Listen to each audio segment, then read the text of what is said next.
Rosie and the Trouble with Chocolate.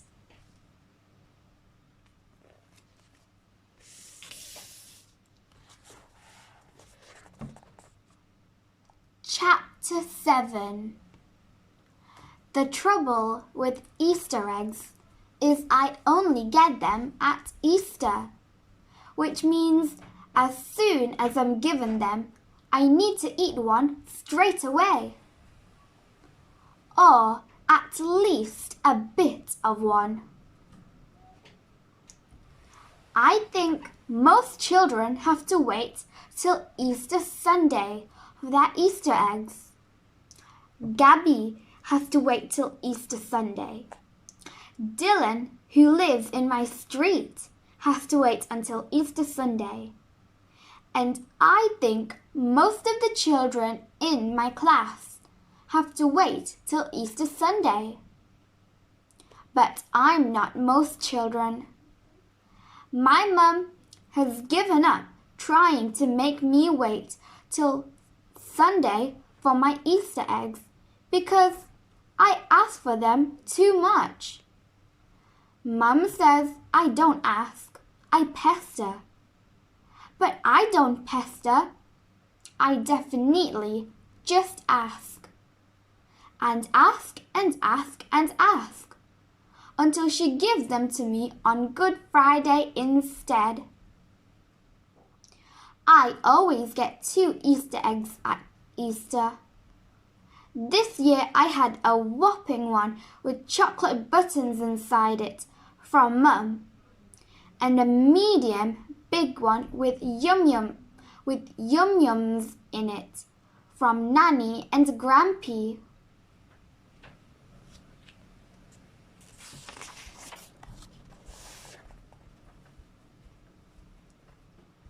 The trouble with liking chocolate is it's really hard to make Easter eggs last. One year, I tried sucking my Easter egg instead of biting them, but that didn't work. Another year, I tried breaking them up into tinsy little pieces and eating each piece with a cocktail stick, but that didn't work either. It was 17 minutes past 7 when I woke up on Good Friday morning, and only 18 minutes past 7 by the time I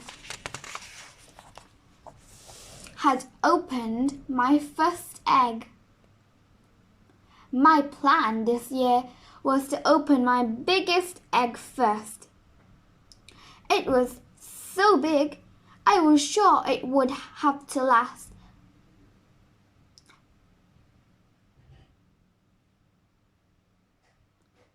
It was so big, I was sure it would have at least 4 packets of chocolate buttons inside. Trouble is, when I looked inside the hole, there was only 1 packet of buttons to open, which means instead of loads of chocolate buttons, I got about 11.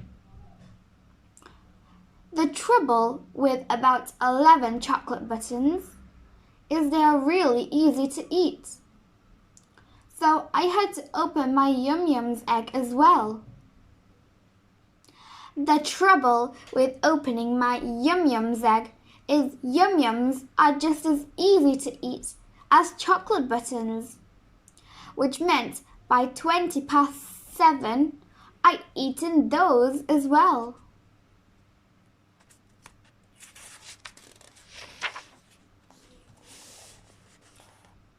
Which meant now I only had 4 empty halves of Easter egg left. Except I didn't. Because the trouble with eating Yum-Yums straight after chocolate buttons is it gives me a taste for bigger pieces of Easter egg too, like half a whole Yum-Yums egg plus a quarter of the other half. Which meant by 7:30, I only had the 2 halves of my biggest egg left, plus 3/4 of my last half of Yum Yum's egg. Except the trouble with 3/4 of last halves of any type of Easter egg is it looks really untidy once you've bitten into it. So I decided to tidy mine up by eating it before breakfast too, which meant by 28 minutes to 8, I only had the 2 empty halves of my biggest egg left, and there was still pretty much 4 days of Easter still to go.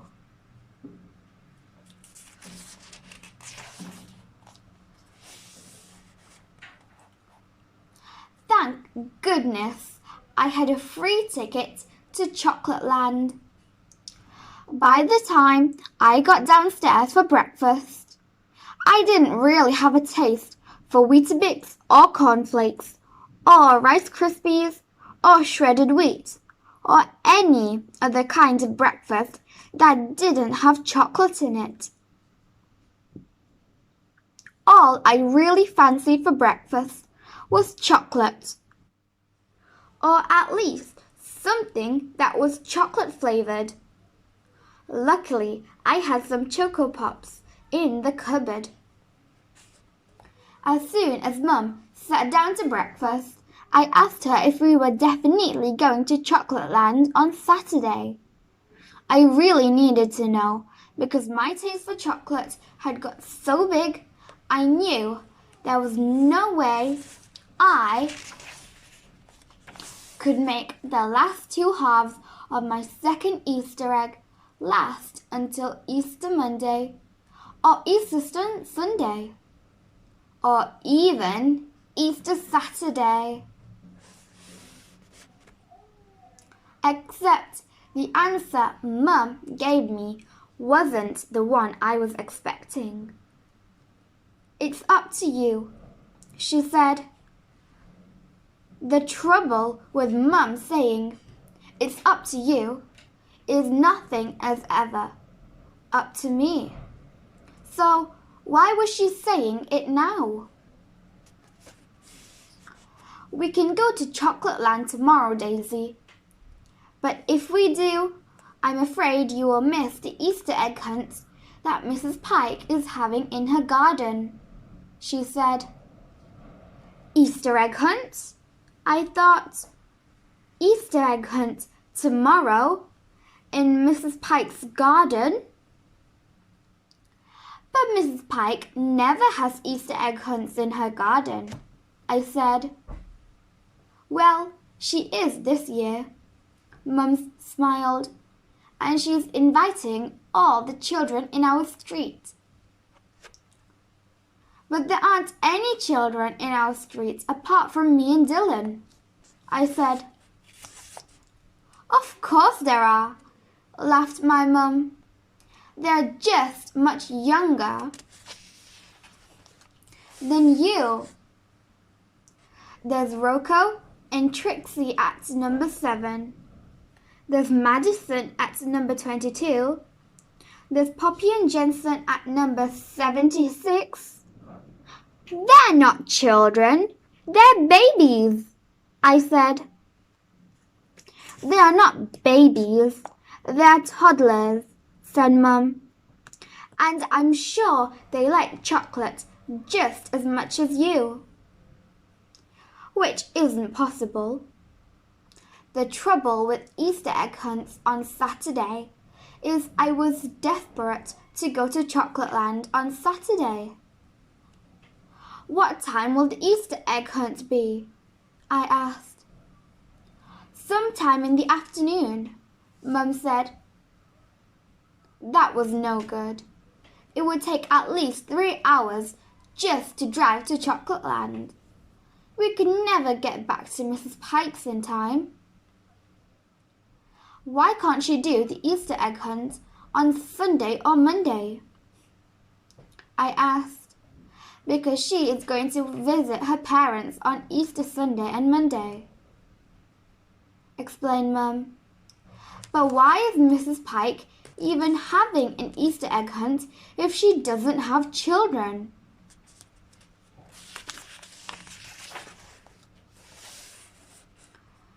Because, Daisy, said Mum, her brother has sent her a bag of mini chocolate egg seconds from Chocolate Land, and she thought it would be a fun thing to do.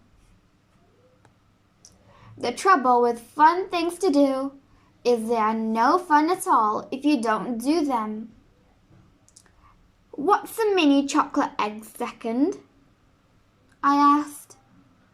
It's a miniature-sized chocolate Easter egg that's not quite perfect enough for Chocolate Land to sell, said Mum. What's wrong with it? I asked. It may not be quite the right shape, said Mum. Or maybe the silver foil it is wrapped in has got a bit torn. How mini is mini? I asked. About the size of an acorn, I guess, said Mum. But it's still made of chocolate from Chocolate Land? I asked. Yes, Mum nodded. All the way through? All the way through, Mum smiled. Mini egg seconds sounded perfect to me. Trouble is, I really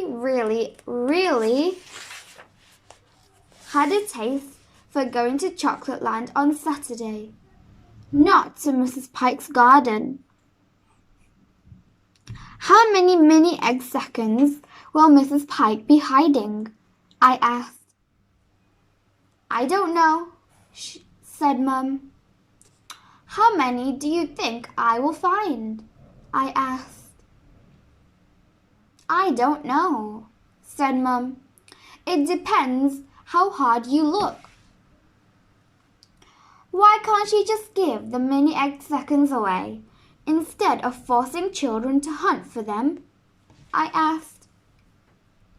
If she just gave them away, I could have mine now. But it wouldn't be an Easter egg hunt then, would it? Said Mum. Mum was right, but it didn't make things any easier. I really liked the sound of hunting for mini egg seconds, but I really liked the sound of going to Chocolate Land instead. So what was it going to be? Chocolate Land on Saturday or Easter egg hunt on Saturday? I was going to have to make one of the most important decisions of my entire life.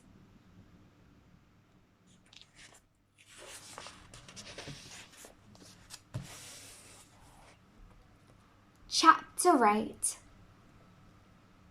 The trouble with making one of the most important decisions of your entire life is you really need chocolate to help you make it. By the time Gabby rang my doorbell at 9 o'clock, I was already halfway through one half of my last 2 halves of Easter egg.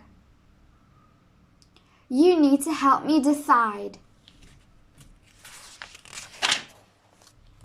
I said to Gabby, racing her up the stairs to my bedroom. Decide what? She said. It's really complicated, I told her. The trouble with explaining things that are really complicated is you really need more chocolate to help you do it. Plus, if you are explaining to your best friend, you need to give them half of all the chocolate you have left too, because that's what best friends forever do.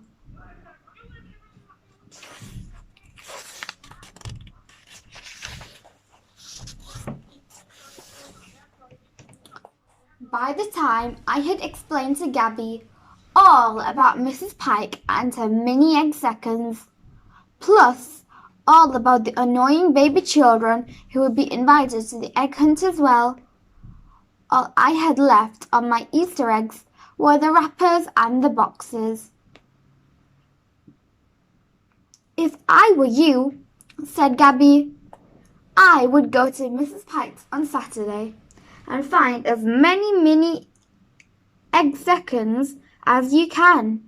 And then I would go to Chocolate Land on Sunday or Monday and eat all the chocolate you can eat. Trouble is, Gabby isn't me. She's Gabby. The trouble with Gabby being Gabby is she'd been to Chocolate Land 4 times before, and I hadn't been there even once. Which meant it was easy peasy for Gabby to say, wait till Sunday or Monday, but really hard for me to wait until Saturday. What if Chocolate Land runs out of chocolate on Saturday? I asked. It won't run out of chocolates, laughed Gabby. It's Chocolate Land. Chocolate Land never runs out of chocolate. It just keeps making it and making it and making it. What if chocolate is banned by the Prime Minister on Saturday night, so that when I arrive at Chocolate Land on Sunday or Monday, there's loads of chocolate, but no one is allowed to eat it? I think the Prime Minister would lose his job then, said Gabby. What if an alien spaceship comes down out of the sky on Saturday night and beams Chocolate Land up to its own planet? I asked. I hadn't thought of that, Gabby frowned. The trouble with not having thought of something is it makes you want another piece of chocolate. Have you got any more Easter eggs you can open? Asked Gabby. No, I told her. They're all gone. The trouble with Easter eggs being all gone is it makes you want chocolate even more.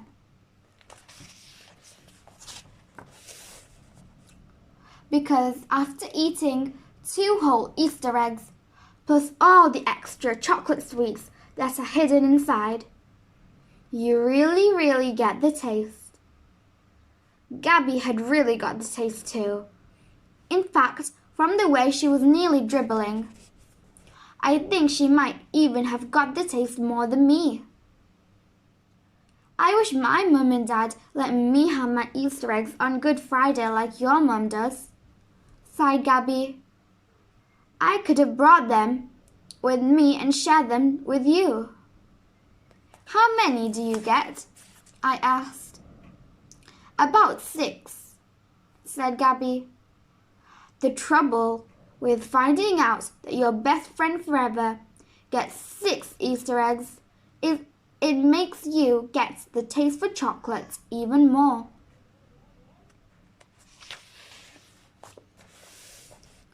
"6?" I gasped. It would take me until lunchtime to eat 6. Once I got 9, said Gabby. That's probably more than Mrs. Pike will be hiding in her garden tomorrow. In fact, in actual chocolate's worth, it's probably loads more because Mrs. Pike's eggs are only mini-sized ones. I don't suppose she could have the Easter egg hunt in her garden today, could she?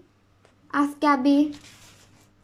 I could really do with some more chocolate. Me too, I said, but all the babies in the street have been invited tomorrow, not today. I'd rather do an Easter egg hunt against babies than children my own age, said Gabby. If you do go tomorrow, you'll find loads more eggs than the babies will, especially if they're hidden high up. I know, I said, but what if Mrs. Pike deliberately hides all the eggs really low down, so only babies can see them. I see what you mean, said Gabby. And what if I do find loads more eggs than all the babies? I said. What if I do some really good hunting? But then my mum forces me to share all my eggs out at the end. That's exactly the sort of thing my mum would do. Babies aren't your best friends forever, said Gabby. Exactly, I said. So you shouldn't have to share with them, said Gabby. Exactly, I said. If you share with them, you'll end up all getting the same amount, said Gabby.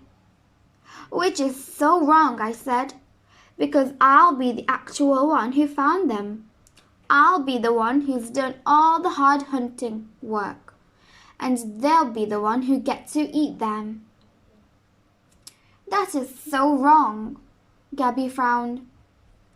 Plus, I said, babies and toddlers have much smaller tummies than adult children like us, which means they only need about 1 mini egg second to fill themselves up. So what's the point of them finding any eggs in the first place? You are so right, said Gabby. Babies and toddlers shouldn't even be allowed to go on Easter egg hunts. It's a complete waste of chocolate. But there's nothing I can do about it, I said, because it's not my Easter egg hunt. It's Mrs. Pike's. Do you know what? Said Gabby. I've completely changed my mind. There is only one place you should be going tomorrow, and that is Chocolate Land. Do you think so? I asked. I know so, said Gabby. Then Chocolate Land, here I come, I cheered.